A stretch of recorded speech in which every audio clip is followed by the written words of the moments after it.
আমি ফাহমিদা নবী, সবাইকে জানাচ্ছি শুভেচ্ছা এবং ভালোবাসা। শুরু হতে যাচ্ছে দিনাজপুর সদর সমিতির ক্রিকেট টুর্নামেন্ট।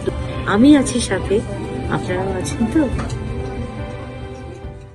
আমি খালেদ মাসুদ পাইলট। দিনাজপুর আমার খুব প্রিয় শহর, বিকজ আমার বেড়ে ওঠা কিন্তু দিনাজপুরে।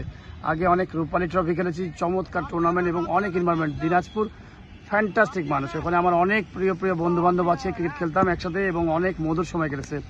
দিনাজপুর সদর সমিতি আয়োজিত ক্রিকেট টুর্নামেন্ট হতে যাচ্ছে। আমি থাকবো এবং আপনি থাকবেন তো? দেখা হবে, খেলা হবে একসাথে।